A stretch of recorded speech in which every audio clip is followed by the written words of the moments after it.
우리 여기 히브리서 봅시다.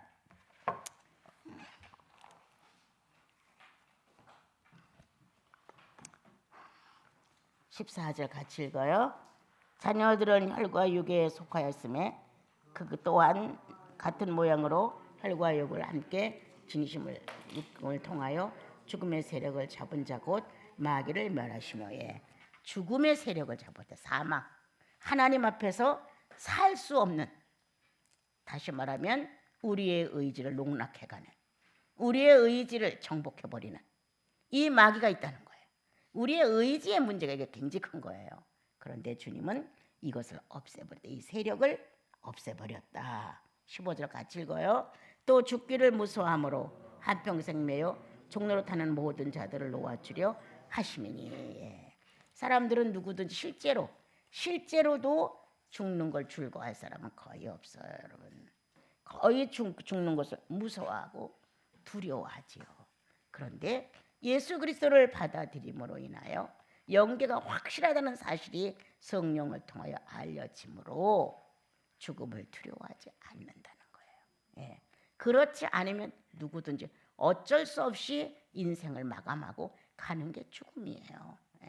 그런데 가장 무서운 것은 각자의 심령 안에 내가 의식하고 있는 내 의식의 한 사람이 의식이 없이 분리된다고 하는 거에 대한 두려움이 다 있어요, 여러분. 그 두려움을 없애게 한 것은 예수 그리스도의 나타나심이라. 그분이 오셔서 죽음의 두려움을 해결했다라고 성경은 가르쳐주고 있습니다. 자, 16절 같이 읽으세요. 이는 확실히 천사들을 붙들어 주려 하심이 아니요 오직 아브라함의 자손을 붙들어 주려 하심이라. 끝까지 읽으세요. 그러므로 그가 범사의 형제들과 같이 되어 마땅하도다. 이는 하나님 일에 자비하고 신실한 제사장이 되어 백성의 죄를 속량하려 하심이라. 그가 시험을 받아 고난을 당하셨으니 시험 받은 자를 능히 도우실 수 있느니라. 하나님은 천사가 소중하지 않아요. 이렇게 나와 여러분이 믿음으로 예수님을 선택하고 예수님이 나를 위한 하나님이라는 것을 믿음으로 갖고 있는 그 사람들이 소중하다고 말씀하시는 거예요. 아브라함을 통하여 예수 그리스도를 믿는 그 혈통이 중요하다. 그러므로 나와 여러분이 예수 바로 믿는 것은 하나님의 기쁘심이에요. 보세요. 지금 여러분들이 예수를 믿어요.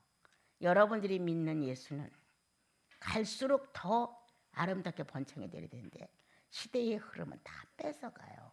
영생이 없이 예수를 믿으면 백발백중 실패해요. 백발백중.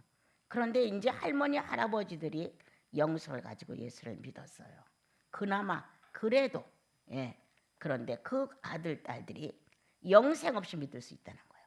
또 더러는 영생이 있겠지요. 그래서 우리들은 그 영생을 정말 소중히 여기거든요. 나를 정복할 수 있는 것 영생이 아니면 못해요.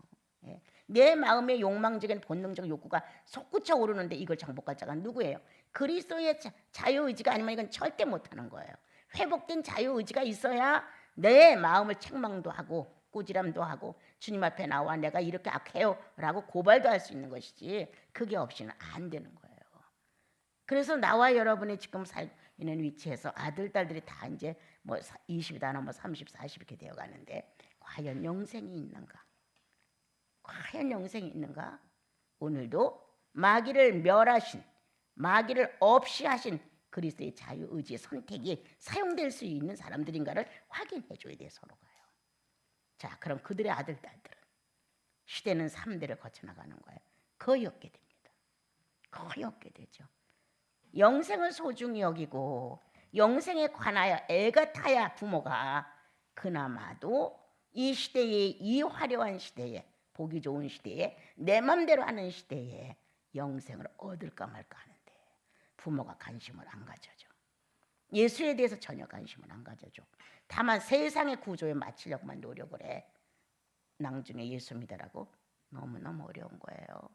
이 4대까지 가서 성인이 안 나오면 거의 실패하는 과정이에요.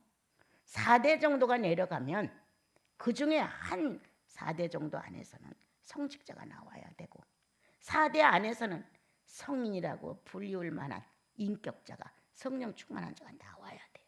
그런데 4대에 가면 이미 없는 거야. 메말라 버리는 거예요. 왜? 영생이 확실하지 않으니까. 여러분 걱정해 주십시오. 여러분들의 손자 손녀들이 영생 없이 타락한다는 거 걷잡을 수 없어요. 예수 믿고 이러한 진리를 배워서 내 자아의 본능을 예수께서 꺾으신 사실로 내가 인정을 하고 마귀를 없이 하신 이러한 성령의 자리로 우리가 살아가도 우리도 이렇게 가끔 실패를 많이 하는데 성령 없는 자들이 어떻게 무엇을 할 수가 있겠어요? 그래서 여러분들은 나는 고민 많이 해주고 기도 많이 해주시기를 바랍니다. 아브라함처럼 그렇게 순복적인 라고 자식을 바쳤던 100사람 여기 갖다 놓아도 내가 알기에는 자식 바칠 사람 거의 없어요. 그래도 아브라함은 하나밖에 없는 자식을 원망 없이 드렸어요. 그냥. 그래서 그 자손들을 붙들어 주려고 하는 것이 바로 나다. 주님은 사람 사이에 오셔서 사람처럼 말씀을 하신단 말이에요. 이렇게 하시는데 나와 여러분도 그렇게 믿음을 갖고 주님의 보장을 받으시면 참 좋겠고요. 여기를 보게 되면 그가 고난을 받았은즉 고난받는 우리를 도우시리라 안다는 거예요. 본능을 절제하는 게 얼마나 어려운지를 안다는 거예요. 본능을 정복하는 게 얼마나 어려운지를 안다는 거예요. 한 번쯤 일어나고 화산처럼 폭발하는 내 본능을 내 스스로가 이거를 다스린다 얼마나 어려워요. 주님은 안다는 거예요. 나는 안다. 본능을 정복한다는 게 뭔지를 너희들이 연약한 믿음을 가지고 불선하게 불의를 선택하던 아담의 본질을 가지고 예수를 믿어 이제 작은 자아로 하나님을 선택하며 간다고 하는 게 얼마나 어려운지 나는 안다. 나는 너를 공감한다.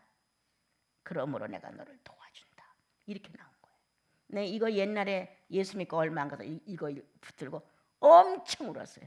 나는 나만이 고난을 받는 것 같았어요. 그 당시에요. 왜 나만 갖고 주님은 요것도 한대 저것도 한대 이것도 허락하면 안 돼. 뭐든지 간섭을 너무 하셔서 언어 안색 어마어마하게 연단을 받은 거예요. 내 억양이 이렇게 좀 날카로웠어요. 그래서 아이들을 가르칠 때 아이들이 나를 참 무서워했어요. 이렇게 화를 한번 탁 내면 그러한 내 거에 대하여 주님이 탁 참견하시는 거예요. 그래서 왜 나만 갖고 그러냐고 주님. 다른 사람들도 다 괜찮은데 이렇게 몸도 불행한데 그런 것까지도 주님은 나한테 왜 허락을 안 해주시냐고 그렇게 울었어요. 그런데 이 내용이 온 거예요. 나는 안다. 내가 시험 받는 너희들을 충분히 도울 수 있다. 인간의 땅의 인자로 나 자신을 지키면서 하늘의 인자가 되게 하기 위한 이 과정이 얼마나 어렵고 무서웠던가 나는 안다. 오늘도 우리를 도우시는 주님, 당신의 자유의지 선택을 반듯하게 해달라고. 그래서 나와 여러분 조금 더 이런 건 실질적으로 예수를 믿읍시다. 뭐 마귀가 어디서 오고 뭐 이거 아니에요. 그거 다 무시하고 과학적으로 예수 믿읍시다. 우리. 과학적으로 우리들의 악한 독한 이러한 성품에서 독이 나가지 다른 데서 나가지 않아요. 그러니까 여자들의 온유래도 서리빨이 쓴다 하잖아요. 이런 악성들이 사람을 해하고 그 탁기가 많은 사람들을 죽이지 다른 건 아니에요. 가장 정확한 주님의 말씀 예수의 나타나심은 마귀의 일을 없이 함이라. 마귀의 일을 멸하심이라. 아주 과학적으로 믿자고요. 예수의 오심은 하나님을 대적하는 내 본능을 다스리기 위해서 오신 거라고요. 구원받고 나 천국 가는 것만 하지 말고 하나님의 본업이라는 거예요. 주님이 이것을 하시고자 하늘로부터 계획을 하시고 이 땅에 예수 그리스도로 오셔서 사람의 인자 아담의 인자로 존재를 하셨다는 거예요. 이 아담의 인자로 마감을 한 것이 하늘의 인자로 완성시켰다는 거예요. 이러한 나와 여러분 오늘 배운 대로 정말 내가 하나님을 거역하는 본성이 마귀지. 성령의 의미를 받아들이지 않고 내 요구대로 하는 것 마귀지. 주일 예배를 중히 여기지 않고 모임도 중히 여기지 않고 내가 하고 싶을 대로 하는 게 이건 마귀죠. 형제 자매들과 어울려 서로 어떤 회의를 할 때도 존중하는 것이 성도답지. 거기서 너무 반발을 하게 되면 그건 마귀지. 내 본성이라는 거예요. 이 무서운 아담 하나님을 거역한 이 무서운 본성이 예수를 빌렸다는 거예요. 아담께. 그래갖고 예수 그리스도를 아담의 본성으로 괴롭힌 거예요. 여러분. 아차했으면 하나님의 인자로 발로 찼겠죠. 그런데 하나님의 인자의 실력을 하나도 사용 안 했어요. 그리고 피조물인 땅의 인자, 아담의 인자로 인정을 하시고 승리를 했을 때 얼마나 지독한 연단이었겠어요. 예수, 정말 천번을 불러도 아쉬운 예수를 우리 이번 고난주를 통해서 더더욱 깊이 생각하시고 나를 구원하신 예수 맞습니다. 그러나 하나님의 입장에서는 본성을 해결하기 위해서, 본능을 해결하기 위해서, 원 목적을 해결하기 위해서 예수 그리스도가 오셨다고. 그러므로 그리스도가 내 안에 내재하시면 자유의지의 선택이 회복됐다는 사실, 그것을 바르게 발휘하면 되겠죠. 2장 16절 조금 하고 가까하네요. 2장 16절 히브리서 2장 16절 354페이지 우리 한번 같이 읽을까요? 이는 확실히 천사들을 붙들어 주려 하심이 아니요 오직 아브라함의 자손을 붙들어 주려 하심이라. 한 번 더 읽죠. 이는 확실히 천사들을 붙들어 하심이 아니요 오직 아브라함의 자손을 붙들어 주려 하심이라. 이제 우리들은 보통 이제 육체를 입고 또 불완전한 생활 속에서 우리의 인격이 미성숙하기 때문에 우리는 신령이라는 이제 단어 앞에서 이제 성삼위를 빼놓고는 이제 천사들에 대한 호기심도 있고 또 어떤 선망도 있고 그런 것 같아요. 그래서 뭐 천사를 만났다 이러면 아주 굉장한 것 같은 거예요. 그런데 사실 우리들 안에는 천사장보다도 더 뛰어난 성삼위 중에 한 분이신 성령님이 존재하시는 거예요. 그래서 어떤 천사장보다도 훌륭하고 위대한 그분이 나와 여러분의 영혼 안에서 인격을 같이 나누고자 존재하고 계시는데 우리는 엉뚱한 마음을 품는 거예요. 그보다 더 위대한 존재는 천사 같은 거예요. 그래서 천사를 만나면 혹하고 유혹을 받고 누가 천사를 만났다면 굉장히 신령한 것 같고 대단한 존재의 의식을 느끼는 거예요. 이게 진리로 서 있지 않다는 특징이다.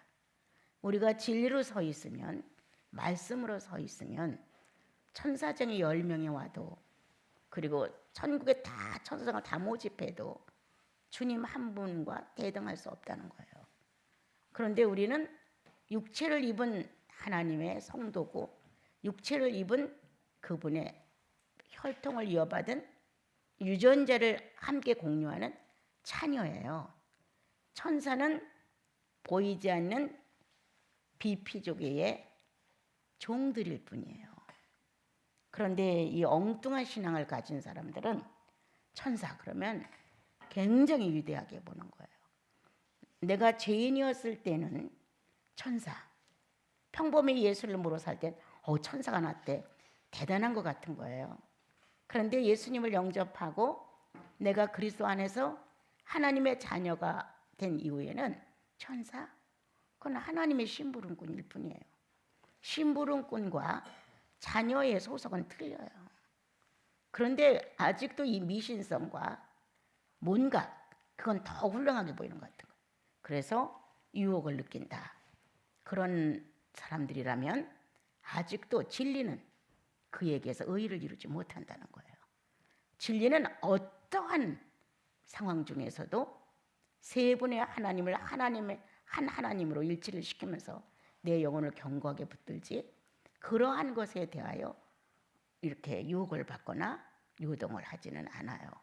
만약에 길을 가다 나와 여러분이 천사를 만났다면 깜짝 놀라가지고 내가 천사를 만났어. 그래서 자기를 위대하게 생각할 수가 있어요. 야, 내가 천사를 만났어. 그때부터 자기 존재는 아주 신령한 존재로 바꿔지는 거예요. 그러나 진리가 반듯한 사람은 설사 천사를 만났어도 내 속에 계신 주님만 못하다는 거예요. 예. 나와 여러분의 영혼 속에서 한 인격을 공유하며 존재하고 있는 성삼위 중에 한 분인 그 위격에 주님만 못하다는 거예요. 그런데 이제 이러한 진리에 반듯함이 없게 되면 현혹된다. 지금 여기서는 천사를 붙들어 주려 하심이 아니에요. 얼마나 예수 믿으면서 처음에 성령 받고 많은 은사를 체험하고 나면 기도만 하면 온통 다른 세계에 돌입하는 거예요. 그러면 자기가 얼마나 신령한 줄 알고 착각할 거 아니에요. 그런데 성령은 자꾸 내 안에서 허전함을 느끼게 하셨던 거예요. 그렇게 성령 충만한 모습, 기도 많이 하고 갖가지 은사를 체험하고 그렇게 해도 내 현실 생활 중에서 내 영혼은 뭔가 궁핍해. 이거 갖고는 안 된다. 이런 생각이 계속 들었어요. 그래서 이제 찾다 찾은 것이 내가 성경을 한번 몰두해 버리라. 내가 성경성에 기록된 예수 그리스도를 만나리라. 이런 이제 각오가 내 안에 서게 된 거예요. 그래서 이제 부흥 집회를 하고 있는 양춘식 목사님을 찾아가서 어떻게 해야 예수 그리스도를 바로 내가 섬길 수 있겠느냐 이렇게 질문을 할 정도로 안타까워서 밤 가회를 끝나고 나면 10시간 넘는데 가니까 부흥회가 막 끝나가지고 방으로 들어가셨더라고요. 그런데 거길 찾아 들어가서 이런 질문을 했어요. 그랬더니 가만히 계시다가 아니 참 이렇게 하시면서 야 한국에서 너만큼 신앙 좋은 사람이 어딨냐 이렇게 말씀하셔요. 근데 눈물이 폭 쏟아지는 거예요. 나는 지금 안타깝고 나는 뭔가 이 안에 채워지지 않고 내가 이런 식으로 예수를 믿으면 중간에 나는 꼭 타락할 것 같고 이런 나를 놓고 야 대한민국에서 너처럼 신앙 좋은 사람이 이렇게 말하는데 막 서러움이 밀려오면서 어떻게 나를 이렇게 몰라 하면 눈물이 팍 쏟아졌어요. 그래서 흑하고 이렇게 흐느껴 오니까 이렇게 바바리를 입고 계셨는데 바바리로 이렇게 감싸주면서 이렇게 말씀을 하시더라고요. 성령이 함께하니까 너도 뭔가가 알아질 것이다. 이렇게 이제 얘기를 하시는데 내가 너무 흐느껴 우는 바람에 그 나머지 얘기를 이제 못 들었어요. 그러고 나서 이제 과일을 먹으라고 이제 목사님 거 갖고 왔는데 이걸 먹자고 막 그러시더라고요. 아니라고 내가 말을 했어요. 어떻게 그런 용기가 났는지. 남자라면 나는 어려서부터 아버지가 없이 살아서 그런지 굉장히 어려워요. 이 관계가 엄청 어려웠어요. 그 또 목사님이니까 어렵죠. 또 상대가 남자니까 어려운 거예요. 그래서 보통 때는 이 말을 잘 못하고 이렇게 좀 주저 이렇게 했던데 용기를 내서 내가 이렇게 탁 이렇게 몸을 비키라고 하는 식의 모습을 탁 드러내면서 목사님과 나는 구원받은 게 틀려요. 이렇게 모든 조건을 갖춘 분들이 구원은 이런 구원이었지만 나 같은 모든 것이 장애인 나에게서 구원을 이룬 것은 목사님의 구원에 1000배도 더 가치가 있다. 그래서 나는 이렇게 믿고는 못 산다. 이렇게 얘기를 했어요. 그랬더니 한참 있다가 그렇게 하면 끝도 없어. 끝도 없는 거야. 이렇게 말하시면서 너는 지금 잘 가고 있어. 잘 예수를 믿는 거야. 이렇게 3절은 얘기해 준 거예요. 그래도 나는 그냥 이제 눈물을 씻고 11시가 넘으니까 집으로 이제 돌아왔어요. 안 풀리는 거예요. 나에게 예수를 직접적으로 가르쳐주는 사람이 있었더라면 나는 엄청 발전했을 것 같은 거예요. 그런데 아무도 내가 만난 이 구속을 받을 때 내 영혼 속에 뚫고 들어간 이 관통된 이 자리를 채울 수 있는 말을 해주는 사람은 한 사람도 못 만났어요. 예. 그것이 오히려 내게 복이 되어서 성경을 막 뒤지고 기도와 성경으로 씨름을 할 수 있게 됐는지도 모르죠. 예.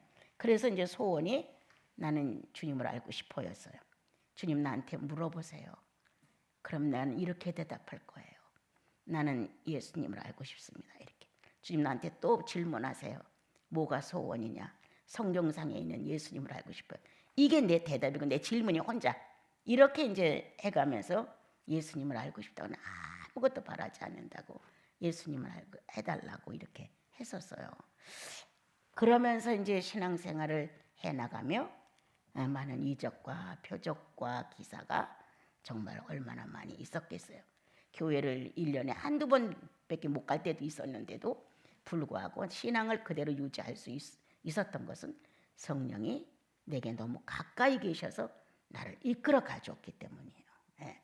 그래서 교회 쪽을 향해서 앉아 주일날은 혼자 예배를 드리고 그렇게 했는데 어떤 신비도 나는 만족하지가 않았어요. 예. 어떠한 것들이 나에게 감동, 감화와 분위기를 바꾸고 영적 분위기에서 이렇게 많은 것들이 교환되고 이루어졌어도 아니었어요. 그것은 어떤 현상에서 그때그때 내 감정을 채워줄 수는 있어도 내 어떤 인간 이 영혼 안에서 뻗어지고 있는 어떤 한 물체에 대해서는 유익이 안 되는 거예요. 근데 이거는 내가 처음 예수를 만났을 때 울며 불며 당신이 누구냐고 소리쳤던 그 실체 속에 나라고 하는 존재는 너무 없는 거예요. 그래서 이제 안타까워하면서 성경을 이제 파기 시작을 했죠. 가르쳐주는 사람인데 무슨 소리 그걸 깨닫겠어요. 이거는 황무지 완전 이건 전쟁이었어요. 예, 그렇게 해나가면서 어느 날 조금씩 이제 정리가 되기 시작을 했죠.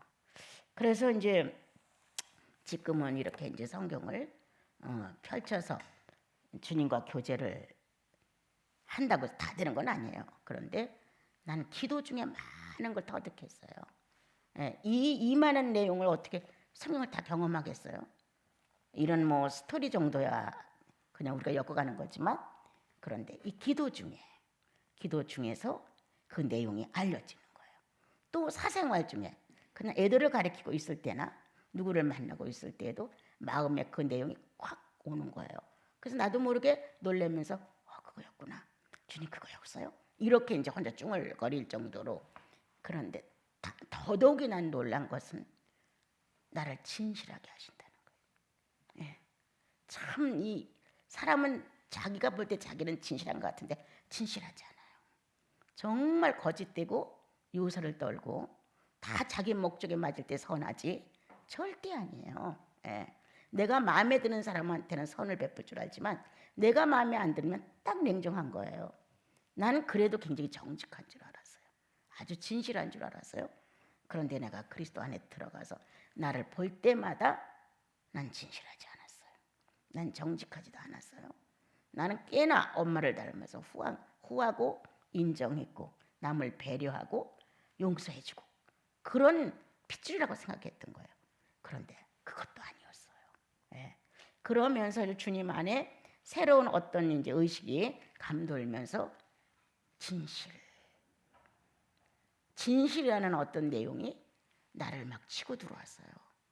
그래서 나는 꽤나 진실한 줄 알고 그동안 살았는데 학교 다닐 때도 선생님들이 늘 칭찬을 그렇게 해줬는데 예수님 안에 들어와 보니까 진실이었고 다 자기 살아가는 방법과 수단일 뿐이었어요. 네. 내가 살아가기 위한 수단과 방법이었지 진실하지 않았어요. 그러한 내 모습이 막 들춰지는데 정말 딱 무너지는 것 같았어요. 그 뒤로 이제 하나 그냥 티끌 하나 주워다 놓듯이 진실이라는 주님이 살고 가신 진실이라는 성부 앞에서 하나님 아버지 앞에서 예수가 살고 가신 진실 그런 것이 알려지기 시작하는 거예요. 그럼 내가 할 수 있는 일은 나를 구원하신 예수 그리스도 앞에서 난 진실해야 한다. 그걸 배운 거예요. 본인의 아버지이신 하나님 앞에서 아들이신 예수 그리스도가 진실을 표현한 것처럼 뭐 이 사람 저 사람 이 환경 저 환경 여기서 진실이 아니라 나를 구원하신 예수 그리스도 앞에서 난 진실해야 돼. 주님이 진실하니까 나도 진실해야 돼. 이렇게 그분이 진실하신 것처럼 나도 진실해야 돼. 이렇게 진실하지 못한 나를 발견한 게 첫 번째였고, 그리고 진실하지 못한 내 안에 나의 허구를 보면서 놀랬어요. 나는 그런 사람인 줄 아닌 줄 알았거든요. 그리고 나서 이제 주께서 방법을 가르쳐 주셨는데, 그게 예수 그리스도가 아버지 앞에 진실했듯 나는 내 구주 예수 그리스도 앞에서 진실해야 한다. 그래서 그분 앞에서 진실한 것을 하나씩 배우게 되니까 그냥 삶의 현실에서 바로 놔지는 거였어요. 사람 앞에서 진실하고 사건 앞에서 진실하고 이렇게 한다는 생각을 해보지도 못했어요. 그냥 주님 앞에서. 그렇다면 이 구원받은 하나님의 거룩한 자녀들의 신분은 그분이 양육을 해요. 그분이 예수 그리스도라는 이 분이 나와 여러분을 양육하시는 거예요. 오늘 주님은 아브라함의 자손을 붙들어 주려고 하나님의 큰 역사는 이루어져 가고 있었다 그랬어요. 그래서 자, 이 아브라함이라고 하는 이 문제를 한번 놓고 갑시다. 모세가 대중적인 율법을 가져오기 전에 아브라함이에요. 뭐 나 외에 다른 신을 섬기지 마라, 뭐 이웃을 해치지 마라, 도둑질하지 말라, 이러한 10가지의 율법이 있는 상태에서 아브라함이 아니었어요. 예. 무법한 것 같은. 다만 영혼 안에서 반드시 전능하신 분은 있는데 그분이 어떤 분일까라는 신을 찾아내고자 하는 의도가 있었겠죠. 그래서 주님은 어느 날 아브라함과 교제를 시작하게 됐고, 예. 그래서 아브라함은 겉으로 나타나는 것에 대한 것보다는 내면의 그 주님과의 교제가 컸던 사람이에요. 예. 그래서 모세하고는 조금 더 틀리죠. 모세는 외관상 바깥으로 나타나는 현상 속에서 하나님을 만나게 된 사람이고요. 또 이사야 같은 분은 하나님과 교제가 있었고 선지자의 의미도 있었는데도 불구하고 입술이 부정한 자로서 거룩함을 다시 대면하게 되면서 새로운 개혁이 되었지, 영혼 안에. 그래서 더 확실하게 주님을 섬겨나가서 아주 내면적인 무르익음이 굉장히 큰 분이 이사야 선지자죠.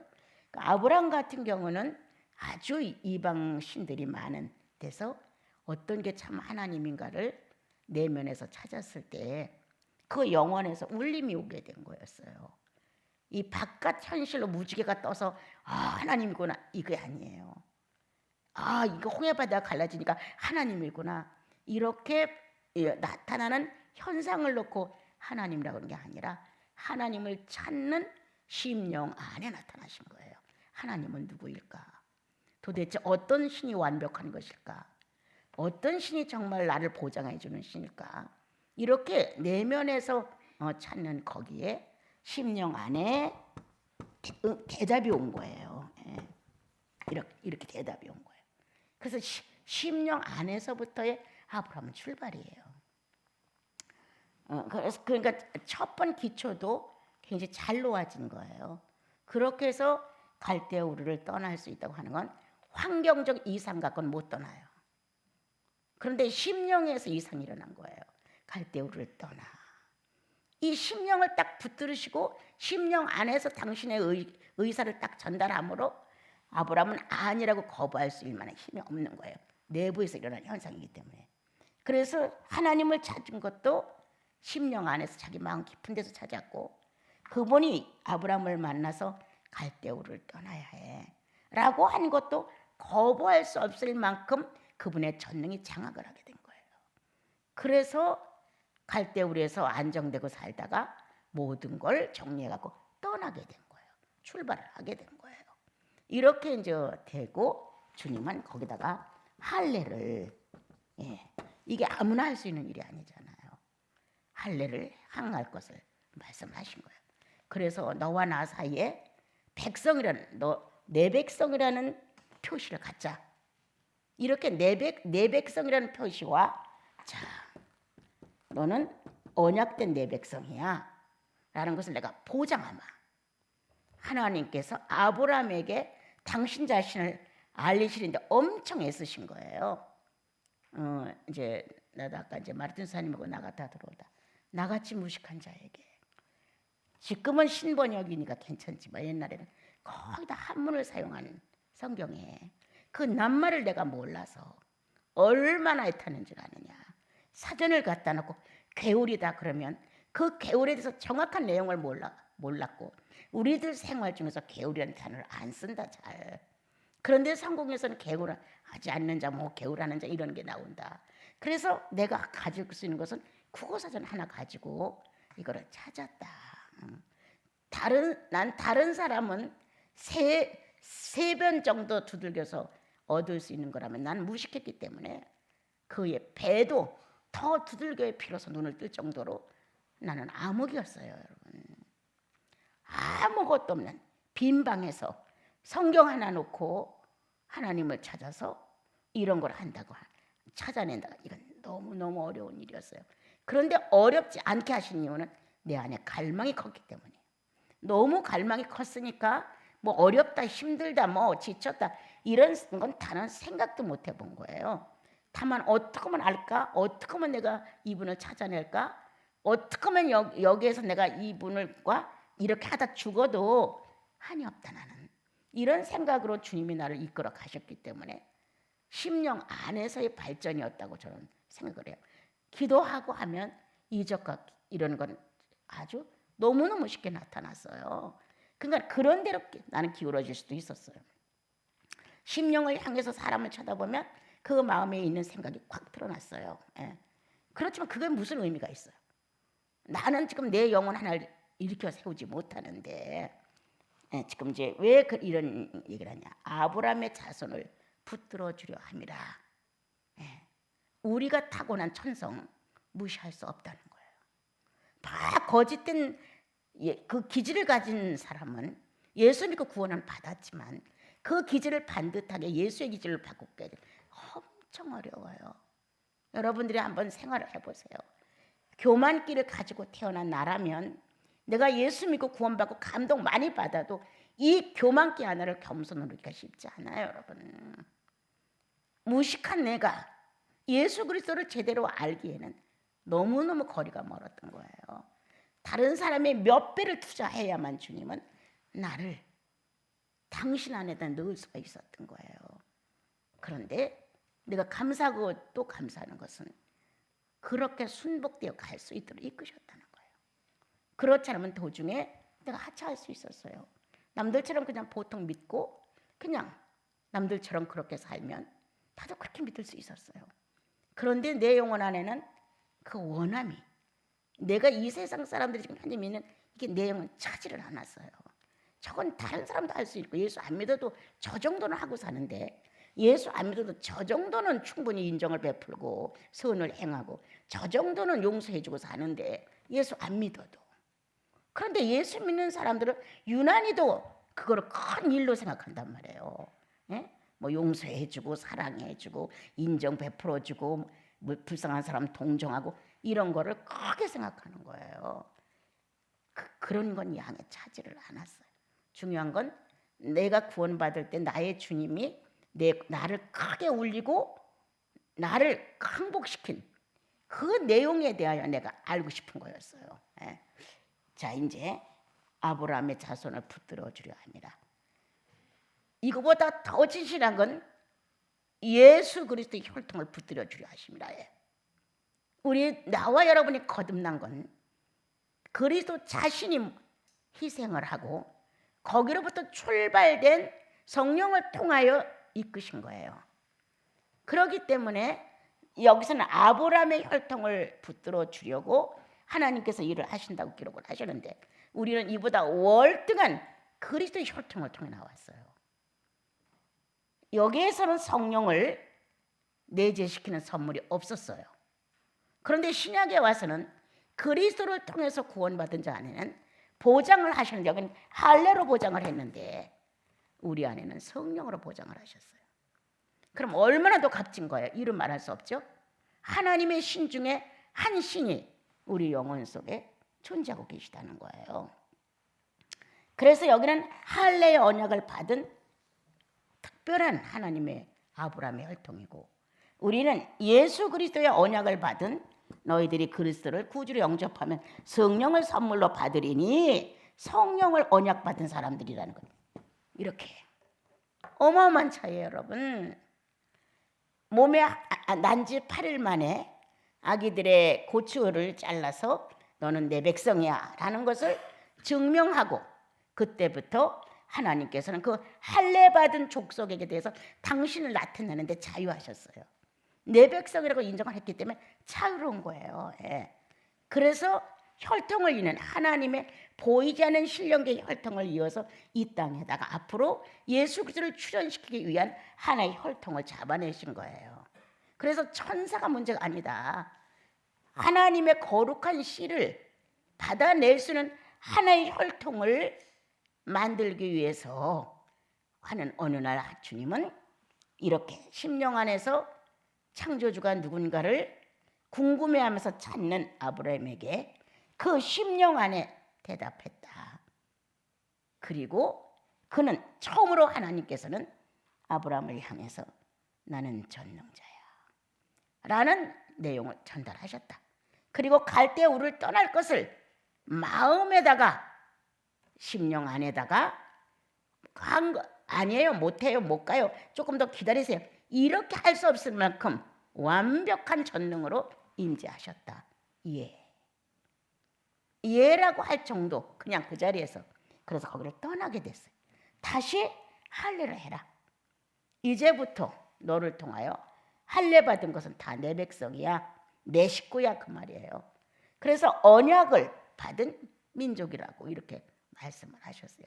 이 백성을 붙들기 위해서 하나님이 큰 역사를 하셨다는 내용을 쓰신 거예요. 자, 얼마 안 가 이제 할례 받은 이후에 이삭을 낳았죠. 네. 이삭도 정상적으로 남녀가 낳을 수 있는 시기를 놓치고 성령을 통하여서 하나님의 이적과 표적 속에서 이삭을 받게 됐어요. 예. 이삭을 받고 나서 주님은 어느 정도 시간이 가 번제로 드려라 라고 또 말씀하신 거예요. 주셨는데도 불구하고 다시 나한테 바쳐, 이렇게. 그러니까 아브라함이 이에 엄청난 인격이 서로 소통됐다는 거예요. 가장 중요한 것은 인격이에요. 하나님의 신격이 찾아와서 인격을 놓고 말을 할 때 인격이 그대로 신격을 대응해서 예라고 대답할 때만 같은 동등권이 들어갔다는 거, 이게요. 그런데 우리는 왜 성령을 받고 성령 안에서 감동받으면서 눈물 돌리면서 예 해놨는데 왜 이게 안 되느냐 이거지. 나는 너무 안타까운 거예요. 예. 이렇게 번제로 드려라, 쉬운 얘기 아니에요. 예? 만약에 번제로 드려라 했을 때 나 못해요 이러면 어떻게 되겠어요? 하나님의 신격이 아브라함을 찾아왔다. 그리고 네 아들 하나밖에 없는 너의 아들을 나에게 바쳐, 이렇게 말씀했단 말이에요. 내가 어떻게 해줄게, 하나도 거래가 없었어요. 그냥 바쳐, 단순하게 끝나버린 거예요. 그런데 거기서 아브라함은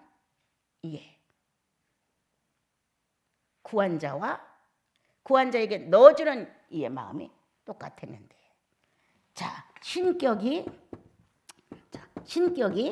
인격을 찾아와서 하나가 됐다는 거예요. 다시 한번, 자, 인격이 다시 신격을 상대로 하나가 됐다는 거예요. 이게 엄청난 의미가 있거든요. 그래서 여기에서 그는 아무 말도 안 하고 이삭을 번제로 드릴 것을 승낙했고, 승낙한 대로 와서 전혀 입을 안 열죠. 하나님과 자기 사이 비밀이었어요. 이 비밀을 누설하면 장애물이 너무 많아. 그러니까 한마디도 바깥으로 안 열었어요. 인간이 입을 열어 바깥으로 말할 때 사탄이 역사하는 것이지, 입을 딱 다물고 주님의 계획대로 움직인다면 사단은 비밀을 몰라요. 붙들고 늘어질 게 없는 거예요. 그러니까 어느 누구도 알아채지 못하게 이삭을 번제로 바치려고 갔던 거예요. 여기서 이루어진 사건. 아브라함이 이삭을 바침으로 중요했느냐? 난 아니라고 보거든요. 이건 결과일 뿐이었어요. 문제는 네 아들 이삭을 나에게 주오라는 신격의 권위가, 인격의 권위를 상대로 나갔다는 거예요. 그럴 때 아브라함이 어떡해요? 나 못해요. 주님이 주셨는데 이제 와서 그 아들을 왜 가져가요? 이렇게 하지 않고 신격을 대등하게 이해. 인격으로서는 엄청난 권위예요, 이게요. 이렇게 상대와 상대는 한결같은 격을 가지고 있었다는 거예요. 그때 주님이 이삭을 바치는 모습을 보고 그만해, 됐어, 이렇게 하시면서 아브라함을 벗으로 인정하시고 모든 일을 하셨어요. 그래서 이 심령 안에서 그때부터 그를 믿음의 조상이라, 행위로 하지 않고 꼭 행위로 한 것만이 아니라 이거는 나중이고, 믿음, 다시 말하면 인격과 신격의 교류가 완벽했다는 뜻이에요. 이 믿음이 그냥 예 믿습니다 이 말이 아니에요, 여러분. 그게 아니에요. 이 완벽성, 둘의 의견과 둘의 영이 일치를 이루는 완벽성, 정말 성령 안에 아브라함의 영이 존재하는지, 아브라함의 영 안에 성령이 존재하는지를 구분할 수 없을 만큼 이들은 하나였다는 거예요. 이렇게 이루어진 믿음 안에 이 뜻이에요. 그래서 이 믿음의 혈통을 주님은 아끼시고 예수 그리스도를 보내시려고, 예수님을 보내시려고 지금도 이렇게 일하시다가 예수님을 보냈느니라, 그런 거예요. 이 혈통을 찾아서. 그럼 오늘도 우리들에겐 어떤 교훈을 하시느냐? 성령의 신성의 인격이, 신격이 나에게 찾아와 나를 감동했을 때 내 인격이 같은 마음을 가지고 예라고 대답을 하고 같은 의사를 소통했다면 이루어져야 한다는 거예요. 더 이상 자꾸 속이지 마라, 주님을. 한 번, 두 번 속이기 시작하면 아주 쉬워요, 여러분. 그러면 진실이 없어요. 그래서 이제 주님은 난 천사와도 아무것도 아니다, 이렇게 하나님과 같이 나눌 수 있는 인격과 신격의 같은 의미를 지니고 하나의 일치를 이룰 수 있는, 과연 천계인지 지상인지 모를 만큼 사건이 이루어지는 이 상황을, 이 혈통을 붙들여 주려 함이니라. 이 혈통이 어떤 혈통이냐? 예수가 오시는 혈통이다. 그럼 예수가 오시는 혈통은 뭐냐? 성령과 결합한 아브라함의 혈통이라는 거예요. 성령과 일치를 이룬. 그래서 아브라함의 혈통을 주님이 귀히 여기는 거다. 천사의 혈통을 이어주려고 하면 결코 아니다. 하나님께서 당신의 본체의 권위의 인격이 사람에게 들어갔는데 그 인격이 활동을 해서 신격을 대응해주고 신격이 인격을 대응해줄 수 있는 이러한 상황을 믿음이라고 한다. 그래서 아브라함 자손을 붙들어 주려 함이라, 이렇게 이제 말씀을 하셨어요. 그러므로 우리는 이제 아브라함보다 더한 주님의 혈통에서 우리가 나왔다는 거예요. 예수 그리스도의 혈통. 거슬려 올라가면 육체로 본다면 아브라함의 혈통이죠. 거기서 주님이 나왔으니까. 그런데 이제 주님은, 예수 그리스도는 이제 전 인류를 통해서 죄인이 부를 수 있는 이름이에요. 주님하고 이제 그 교제를 하다가 그렇게 감동이 오더라고요. 죄인이 부를 수 있는 그 이름 예수, 의인이 감격하는 그 이름 예수. 이 예수라는 이름이 얼마나 정말 가치가 있는지 우리가 지난번에도 설명했어요, 여러분들한테. 뭘 기도를 해서 충만을 얻어내느냐? 그분 자체로 우리가 충만해야지. 의인이 부를 수 있는 예수, 죄인이 부를 수 있는 예수, 죄인이 예수 이름을 부르고 구원받을 수 있는 이름, 의인이 그 이름을 부르고 감동받고 울 수 있는 이름, 그게 예수라는 거예요. 이 예수의 혈통에서 나와 여러분이 탄생을 하게 된 거예요. 그렇다면 오늘날 주님은 내가 아브라함의 자손을 붙들어 주려고 함이냐? 그것보다 더한 예수 그리스도의 혈통을 붙들어 주려 함이니라. 이렇게 말씀하신다는 거예요. 그럼 나와 여러분 자부심 있잖아요. 난 누구야? 예수의 혈통의 자손이야. 그렇다면 그때는 할례로 언약을 약속했고 할례 받은 자 안에서는 하나님의 법도가 시행이 됐고 하나님의 성령이 오르내릴 수 있었다는 거예요. 그런데 예수의 혈통에서는 구원받으면 자, 언약된 약속된 성령을 받았다는 거예요. 우리가요. 이거는 몸에 있는 할례, 이거는 영혼 안에 있는 할례. 성령은 우리의 마음을 찢고 꽉꽉 닫혀서 죄인으로 똘똘 뭉쳐 살면서 예수라는 분에 대해 전혀 모르다가 예수 그리스도에 대한 말씀을 들으면서 영혼이 찢어졌어요. 찢어지면서 그리스도를 인정하게 됐고 성령은 그 안에 들어갔어요. 언약이 성령이신 거예요. 그럼 어떤 혈통이 더 크냐? 예수의 혈통이죠. 천사의 혈통을 붙들어 줌이 아니라 아브라함의 혈통을 붙들어 주려 함이니라. 아브라함의 혈통을 붙들어 주려 함이 아니라 예수 그리스도의 혈통을 붙들어 주려 함이라. 그러면 구원받은 나와 여러분 안에는 구원을 받으면 성령을 선물로 주리니 언약됐단 말이에요. 그래서 나와 여러분은 성령을 선물로 받은 사람들이에요. 그럼 나와 여러분 이게 영혼 아니라면 이거 이제 밖이라고 하고 이걸 아니라고 본다면 안과 밖이 성령은 공간에 흐름이 없어요. 하나예요. 그러면 우리가 느끼는 것, 내 심령이 느껴지는 건 안에서 느끼는 거예요. 바깥에서는 일어난 것을 보고 아는 것이고요. 이렇게 해서 이 안에서 성령이 활동을 한다면 오늘도 찬양 한마디에 감동이 있었냐? 감정이지. 정말 성령의 감동이 있다면 거기서는 성령과 내가 만난 인격의 교류가 있다는 거예요. 나는 그에게 말씀할 수 있었고 그는 나에게 말씀하실 수 있었다. 그는 나를 깨우셨고 나는 그의 마음에 감동을 드릴 수 있었다. 이게 서로 주고받는 거거든요. 이런 인격의 교제가 반드시 성령 안에서 있다는 거예요. 우리들에게는. 그런데 이러한 인격 교류에 중점을 두지 아니하고 그냥 감정만 부풀어서 기분 좋았다가 사건만 하면 나빴다가 기분 좋아할 때 남한테 막 베풀었다가 기분 나쁘면 있는 것도 뺏어오고 싶은 심정, 이런 것은 성령의 인격이 활동을 멈추고 있다는 뜻이에요. 오늘도 주님은 우리에게 큰 소리로 말씀하신다. 나는 예수의 혈통을 붙들어 주려고 했습니다. 최선을 다한다. 거기다가 내가 언약한 성령이 존재하시기 때문이다. 그래서 성령은 늘 신격으로 찾아오시죠.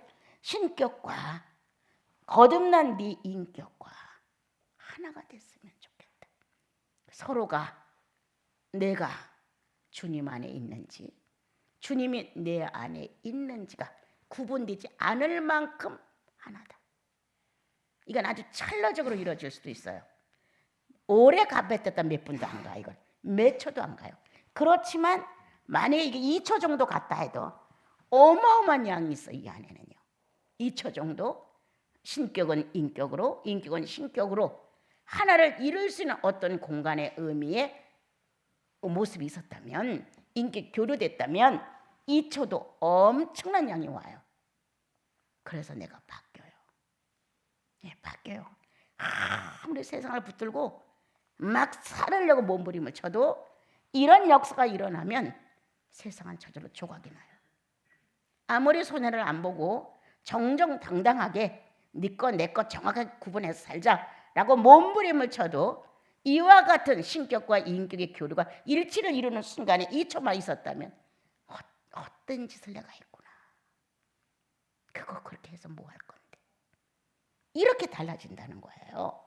그러니까 예수인들의 삶에서 이러한 움직임이 진동이 안 일어난다고 하는 것은 나는 의심스러운 것 때때로요.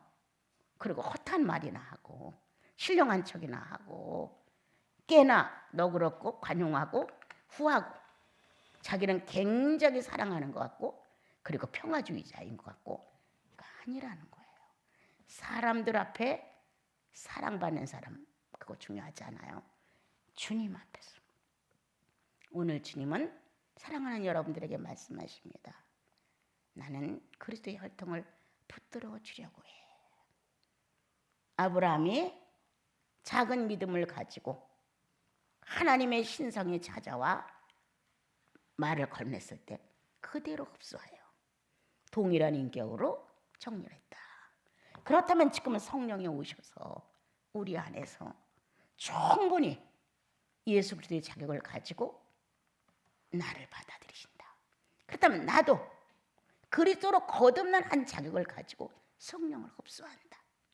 그러므로 우리는 서로 하나다. 성령이신지 내 영인지 내 영인지 성령이신지를 분리시키지 않을 만큼 조속 똑딱똑딱 하는 차이에 이미 솟한 하나님의 신성이 우리를 사로잡는다. 인간이 애쓰고 노력하고 안 해보려고 금식하고 안 되지만 이러한 역사가 이루어지면 다 무너져 내린다. 다 무너져 내려. 예. 정말 허무한 것을 붙들고 씨름하는 우리들의 인생을 주님은 아주 가치 있게 만들어 주시는 거예요. 이 말씀을 꼭 전달해 주고 싶어서 여러분. 자, 그러면 이제 3장 1절로 한번 가볼까요? 자, 같이 읽어 봅시다. 어디까지 같이 읽을까? 1절만 할까? 아니면 3절까지 한번 같이 읽어요. 그러므로 함께 하늘의 부르심을 받은 거룩한 형제들아, 우리가 믿는 도리의 사도이시며 대제사장이신 예수를 깊이 생각하라. 그는 자기를 세우신 이에게 신실하시기를 모세가 하나님의 온 집에서 한 것 같이 하셨으니 그는 모세보다 더욱 영광을 받을 만한 것이며 마치 집 지은 자가 그 집보다 더욱 존귀함을 같으니라. 예. 모세와 예수 그리스도를 둘을 이렇게 넣으셨어요. 똑같은 점은 충성이라는 인격이에요. 똑같이 충성했다. 예. 하나님의 집에서 모세도 충성했고 그리스도도 충성했다. 그래서 성령의 열매 중에 충성의 인격으로 여기를 소개를 했어요. 성령의 열매 중에 충성이 들어있죠, 여러분. 그래서 이렇게 했지만 신분은 다르다. 예. 하나는 종의 신분이고 하나는 아들의 신분이다. 이렇게 설명을 해줍니다. 여러분들이 성령 충만하지 않으면 종의 신분으로 마치게 됩니다.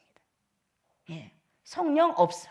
성령의 활동이 없다는 거예요. 성령은 내 안에 존재하지만 내 완고함과 완악함 때문에 성령이 자유가 안 돼. 우리는 성령 안에서 자유한다. 그리스도의 진리는 우리를 자유케 했다. 죄로부터 나를 풀어주셨다. 그래서 우리는 자유하다. 맞아요. 그런데 성령이 우리 안에서 자유하실 수 있어야 되는데 내 완고와 고집과 완벽을 추구하는 마음 안에 나는 영원히 종의 신분밖에 안 되는 거예요. 네. 종의 신분은 어디까지냐? 율법. 이는 이로 갚는 것. 눈은 눈으로 갚는 것. 이게 율법이에요. 이 수준밖에 안 되는 거예요. 자, 10개의 계명을 가지고 했는데 이 중에서 오늘 10개 중에서 한두 개를 만나서 사건을 만났어요. 이제 나머지는 다 놔두고 한두 개나 한 서너 개의 사건을 만났어요. 그런데 한 가지를 내가 이루지 못했어요. 네. 네 이웃을 해방하지 말라고 했는데 내면에서 해방이 되는 거예요. 그럼 죄인이 되는 거예요. 그런데 만약에 이 안에서 내 부모를 공경하라. 내가 주님 안에서 부모를 공경했어요. 이것 때문에 이것까지 용서되는 건 아니에요, 여러분. 그런데 우리는 착각한다.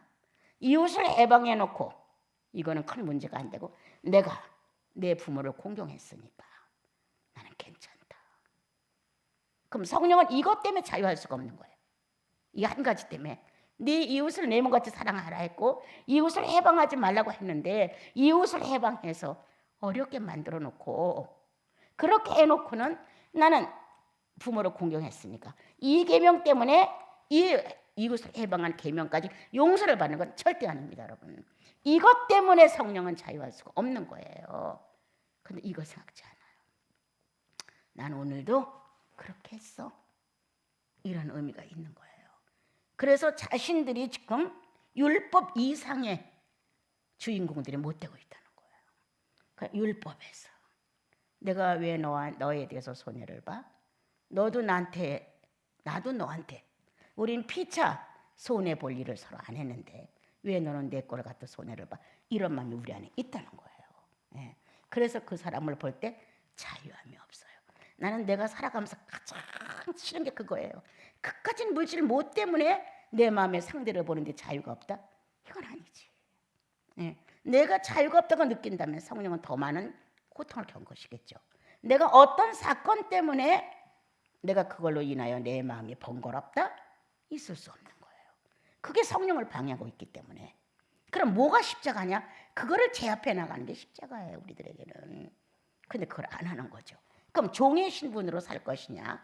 아들의. 주님이 우리들의 자격은 아들의 신분으로 불렀다. 아들의 신분으로 불렀는데 불구하고 내가 손해내기 싫어서, 내가 너한테 낮춤을 받기 싫어서, 내가 너에게 잘못한 것 때문에 왜 너는 나를 무시해? 이런 마음 때문에 율법 신앙밖에 안 돼. 네가 나한테 잘해? 그럼 나도 너한테 잘할게.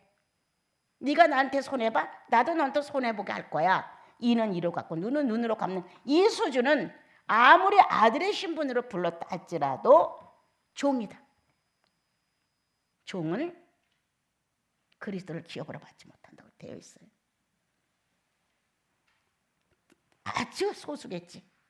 이거 만층 예수를 알겠지. 아들이 되어야 마음껏 던지지. 아버지가 잘했어 라고 아들이 가지고 있는 품위, 주님 앞에서 자격, 그리고 성령 충만, 이 모습 때문에 아버지는 더 주고 싶은 거예요. 있는 자에게 더 주고 싶은 거예요. 이것까지 네 거야. 이모까지 네 거야. 네가 작은 믿음을 가지고 이렇게 했잖아. 어떻게 그렇게 할 수 있었어? 나의 체질을 아는 그분. 나는 셋이면 족한데 주님이 보시니까 4개를 한 거예요. 셋만 해도 잘했어 하였고 칭찬을 받을 건데 4개를 해놓으니까 주님이 깜짝 놀라서 너는 나를 감동케 한다. 너는 언제든지 나를 흥분시킨다. 너는 네가 하고 있는 일에 대하여 나를 기쁘게 하고 있다. 이렇게 하신다는 거예요, 주님이. 그런데 율법 신앙은 아니라는 거예요. 오늘 왜 주님은 모세와 예수 그리스도를 놓고 우리에게 알려주시느냐? 똑같은 아들의 자격으로 부르심을 받았는데 한 사람은 종의 신분으로 했다. 인격이 어떤 것이냐? 율법에 속한 것뿐이다. 그리고 한두 가지를 잘했으면 막 그걸 뽐낸다. 나 이거 해냈어. 이거 했어. 이거 완성했어. 이거 성취했어. 그게 압도적으로 나의 기쁨을 사로잡는 거예요. 그러면 그 뒤에 있는 나머지 한계 때문에 장애를 느끼는 성령님의 마음은 어떤 거냐 이 말이에요, 여러분. 이렇게 우리는 모순 속에 살고 있다. 내가 잘한 거는 주님 앞에서 잘했다면 성령은 그거 자유롭게 활용하신다. 네가 잘했으니까 내가 갖다 쓸게 하고 마음껏 갖다 쓰신단 말이에요. 그런데 내가 지금 못하고 있는 게 있단 말이에요. 그것 때문에 활동을 못 하시겠는 거예요. 그건 왜? 하나님으로부터 나온 인격이기 때문에 그런 거예요. 여러분 이렇게 살지 맙시다. 조금 더 여유 있게 삽시다. 에? 우리가 얼마나 더 산다고. 그리고 성령 충만으로 삽시다. 그리스도 이름만 불러도 가슴이 벌떡벌떡 뛰는 이러한 우리들의 아름다운 자세. 야, 그분 변했더라. 1년 후에 보니까 정말 변했어. 예수 그리스도가 충분히 일하실 수 있을 만큼 잘 되어 있어. 내가 보고 감동받아서 이렇게 우리가 아름다운 변화를 가져와야 되는데 네, 이번에 그 서울에서 오신 권사님들 놓고 우리 자칫 잘못하면 늙은이들 됩니다 그랬어요. 다 70이 최하가 70인데 이거 이러다가 성령의 활동을 놓치면 그대로 늙은이 됩니다 내가 그랬어요. 그러니까 그분들이 아유 맞아요 이렇게 말해. 안 되죠. 성령은 우리를 그렇게 놔두지 않습니다. 성령은 우리의 늙음과 관계없이 언제든 일하실 수 있습니다. 그리고 안나와 시몬 얘기를 말해줬죠. 얼마나 나이 많은 안나였냐, 얼마나 나이 많은 시몬이었느냐. 예수 오시기 직전에 성령이 감동하여 너희들이 메시아를 볼 것이다. 이렇게 성령의 감동을 받은 늙은이들이 받았다는 거예요. 젊고 싱싱한 이 사람들이 받은 게 아니에요. 고령의 나이에 성령의 계시가 온 거예요. 꼭 메시아를 볼 것이다. 이건 영적으로 아주 젊은이들이죠. 아기를 싱싱하게 낳을 수 있는 건강한 태아예요. 다 자궁이 아주 튼튼한 거죠. 이러한 것이 성경에 있는데 왜 우리는 엘리처럼 늙어서 앞뒤도 구분하지 못한 채 축 늘어져 갖고 성령의 감각이 점점 없어지는 사람이 왜 돼야 되느냐 이거죠. 성경이 안 하라고 하지 말라고 되어 있잖아요 우리한테요.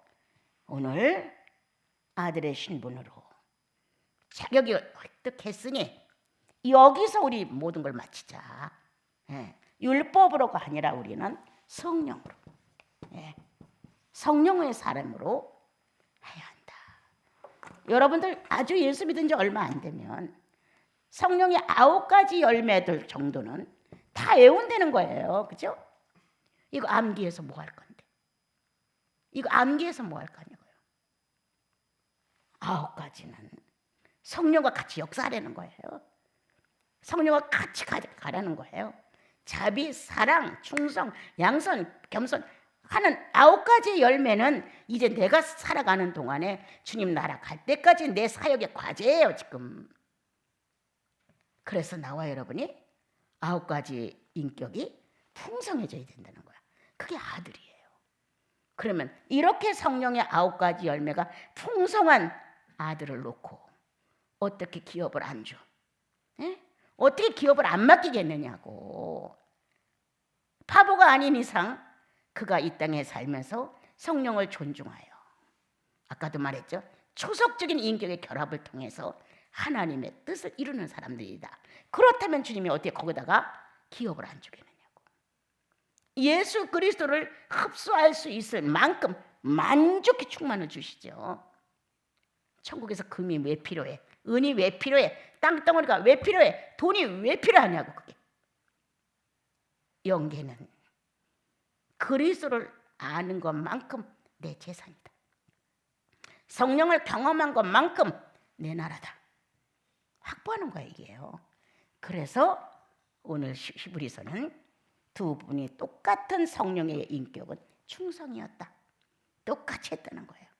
그런데 똑같은 아들의 신분으로 하나는 종의 신분처럼 했고 하나는 아들의 신분처럼 했다.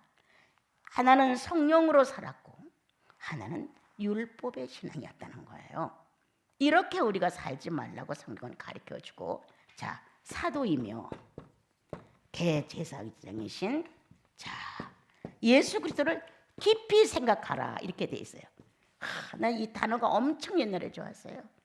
대제사장 이거 뭐 사도 이게 아니라 예수를 깊이 생각하라.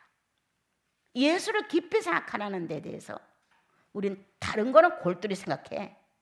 아주 이 죄악을 생각하는 데는 아주 머리를 많이 써요. 그런데 예수를 놓고는 깊이 생각하지 않는 거예요. 자, 사도는 그죠? 하나님 쪽을 우리에게, 우리 쪽을 하나님에게 제사장은 이런 관계로 예수를 놨다는 거예요. 잘 들어보세요. 하나님 쪽의 모든 것을 사도를 통하여 우리에게, 우리의 모든 것을 제사장을 통하여 하나님께, 이와 같은 중립에 서서 다리가 되어 주신다는 오늘도 성령은 너의 모든 사정을 하나님께, 하나님의 의로움의 내용을 너에게. 이것이 예수란다. 오늘도 예수님은 네 영혼 안에서 열심히 일하시지, 하나님의 입장을 너에게 알리고 너의 입장을 하나님께 알린다. 그것이 예수 그리스도다. 그래서 이분을 깊이 생각하라. 심령 안에서 한번 되새겨봐라. 이런 식의 내용을 주님이 전달하신 거예요. 이 주님이 우리 안에서 성경은 중보자라고 말씀하신단 말이에요. 그죠? 중보자. 주님하고 이제 기도를 하면서 내게 예수라는 이 하나님의 크나큰 인류의 가장 큰 선물이신 그리스도가 내 중보자가 되신 것을 감사합니다. 예. 이렇게 이제 주님 앞에 감사를 드리면서 성령은 내 중보가 미약할 때 예수님께 말할 수 없는 탄식으로 중보를 해주신다. 그래서 주님, 내가 그리스도를 사랑하지 않을 수 없습니다. 이런 이제 고백을 하면서 성령님, 내가 너무 빈약하고 연약해서 죄송합니다. 이렇게 이제 하면서 내가 이렇게 정확한 하나님의 기록도 있구나. 내가 주님께, 주님이 나에게 이 역할을 다 하시는 중보자이신 예수 그리스도 그것뿐이냐. 내 연약성을 변호하는 중보자이신 성령님. 연약성을 중보하는 건 성령께서 하세요. 네 연약함을 도와주시기 위해서 존재하신다 그랬어요. 내가 연약해서 제대로 알지 못하고 일어나지 못하고 비척거리고 어떤 일을 결단해서 정리를 못하고 손해와 이익 속에 막 매달려 저울질을 할 때 그 연약성을 중보하는 것은 성령이 하신다. 또한 내가 어떤 실수와 잘못을 했다. 성령이 자유롭게 역사할 수 없다. 그리스도가 중보하신다. 그러한 연약성에 의하여 때문에 내가 십자가를 졌습니다. 네. 이렇게 당당하게 삶에서 일어나는 이러한 것들은 그리스도가 당당하게 중보해 주시지만 내 연약세, 마음의 갈등 속에 일어나고 있는 이 숨어있는 자아의 활동들은 성령이 중보를 해주시는 거예요. 그게 예수 그리스도라. 그게 성령이신 거예요. 오늘 주님이 말씀하시는 것, 나는 중보자야. 예, 나를 하나님께로, 하나님의 의사를 나에게로, 이러한 것을 가운데 넣고 일하시는 예수를 깊이 생각하라. 다시 한번 되새겨봐라. 너의 존재가 어떤 존재인가. 예수 그리스도로 같이 있는 그분에 의하여 내가 구원받은 아주 확증적인 의미가 있는 존재라는 것을 또 다시 한번 생각해봐라. 그렇다면 나와 여러분은 조금 달라질 수 있다는 거예요. 우리가 성령 활동하지 못하면요, 진짜 형편없어요. 아무리 갖고도 별 볼 일 없고, 아무리 가져도 별 볼 일 없고, 아무리 내가 취하고 있어도 별 볼 일 없어요, 여러분. 오늘도 우리는 예수를 깊이 생각할 수 있는 의미를 지닌 사람들, 나의 삶의 연약성은 그리스도가 중보하시고 심령의 연약성은 성령이 중보하신다. 그래서 내 사정은 하나님께로 제사장 역할을 해주시고 하나님은 나에게 사도 역할을 하시면서 알려주신다. 이러한 관계를 가진 게 나와 여러분이라고 성경은 제시하고 있습니다. 여러분, 너무 태만하게 살지 맙시다. 작은 사생활에서의 반응이라도 예수를 위해서 결단하십시오. 주님을 위해서 정리하십시오. 예. 그리고 저마다 그 예수 그리스도 안에서 그분을 사랑함으로, 그분을 기억함으로, 그분을 좀 더 내 마음에서 불러들임으로 충만히 가슴에서 솟구쳐 나옵니다.